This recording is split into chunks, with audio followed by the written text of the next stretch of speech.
ભરૂચના અંકલેશ્વરમાં ડબલ મર્ડરની ઘટના સામે આવી છે। લિવિંગમાં રહેતા યુવકે તેની પ્રેમિકા અને પ્રેમિકાના પૂર્વ પતિને છરાના ઘા મારી નાખતા ચકચાર મચી।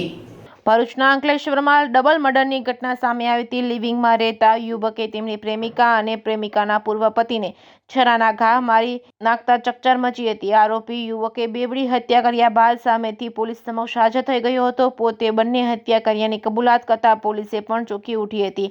છેલ્લા 3 મહિનાથી લિવિંગમાં રહેતા પ્રેમી યુગલ વચ્ચે થયેલા સામાન્ય ઝઘડા બાદ ઊભી થયેલી એક શંકાના કારણે સમગ્ર હત્યાકાંડ સર્જાયો હોવાનું સામે આવ્યું હતું। પોલીસે આરોપીની ધરપકડ કરી વધુ તપાસ હાથ ધરી હતી। રોહને પોલીસ સ્ટેશન જઈને કહ્યું કે મેં ડબલ મર્ડર કર્યા છે। સમય હતો શનિવારે સાંજનો। સ્થળ હતું અંકલેશ્વર એ ડિવિઝન પોલીસ સ્ટેશન। અહીં રૂટીન કામગીરી ચાલી રહી હતી ત્યારે રોહન નામનો યુવક આવે છે અને સામેથી જાહેરાત કરતા કહે છે કે સારંગપુરના યોગેશ્વર નગરમાં આવેલા મકાનમાં ડબલ મર્ડર કર્યા છે। રોહનની આ વાત સાંભળતા પોલીસ કર્મીઓ ચોંકી ઉઠ્યા હતા। તરત જ રોહનને સાથે લઈ અંકલેશ્વર જીઆઈડીસી પોલીસ સ્ટેશન પહોંચ્યા હતા। ત્યાંથી સારંગપુરના યોગેશ્વર નગરમાં બનાવ બન્યો હતો ત્યાં પહોંચ્યા। જ્યાં બંધ રૂમનું તાળું ખોલી જોયું તો રૂમમાં હિતેશ નામના યુવક અને અનિતા નામની યુવતીની લોહીથી લથપથ લાશો જોવા મળી હતી। હિતેશની હત્યા અંગે તેના ભાઈ રાકેશ વસાવાએ કહ્યું હતું કે અંકલેશ્વર જીઆઈડીસી પોલીસ સ્ટેશનથી ફોન આવતા અમે અહીંયા આવ્યા હતા જ્યાં અમને મારા ભાઈની હત્યા થયાની જાણ થઈ હતી। પોલીસના કહેવા મુજબ એક વ્યક્તિએ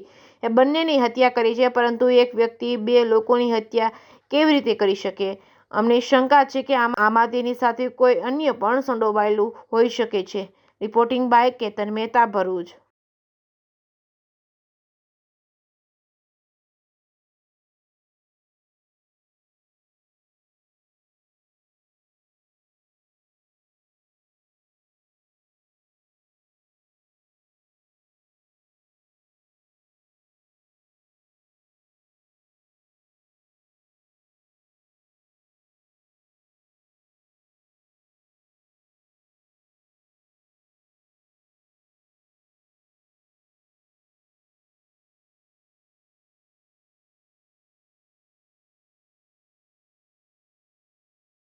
ઝઘડિયા તાલુકાના રાણીપુરા ગામના રોહન પ્રહલાદભાઈ વસાવા કે જે છેલ્લા 3 મહિનાથી આંબોલી ગામના અનિતાબેન ઉર્ફે અનુબેન રાજનભાઈ વસાવા સાથે અંકલેશ્વર જીઆઈડીસી પોલીસ સ્ટેશન વિસ્તારમાં સારંગપુર ગામના યોગેશ્વર નગર ખાતે ભાડે મકાન રાખી લિવિંગ રિલેશનશિપમાં રહેતા હોય અને ગઈકાલે અનિતાબેનને રોહન સાથે બોલાચાલી થતા એને ઘરેથી જતો રહેવા કહેતા રોહન પોતાના ગામમાં ગયેલ।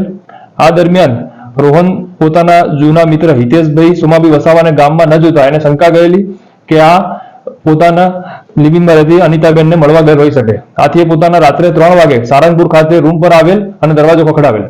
દરવાજો ન ખોલતા સંતાઈને બહાર બેસી રહેલ અને ત્યારબાદ સવારના 5 વાગ્યામાં દરવાજો ખોલતા અંદર હિતેશ જોવા મળતા એને ગુસ્સામાં આવી હિતેશ પર અને ત્યારબાદ અનિતા પર શરીર પર છરીના આડેધડ ઘા મારેલ અને બંનેનું મોત નિપજાવેલ।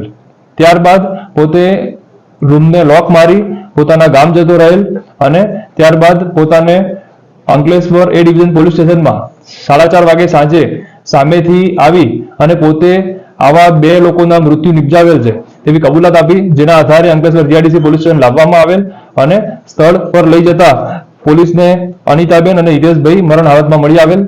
જેના આધારે હાલમાં સુનિલભાઈ રાજનભાઈ વસાવાની ફરિયાદ દાખલ કરેલ છે અને આરોપીને અટક કરવામાં આવેલ છે। આગળ તપાસ કાર્યવાહી ચાલુ છે।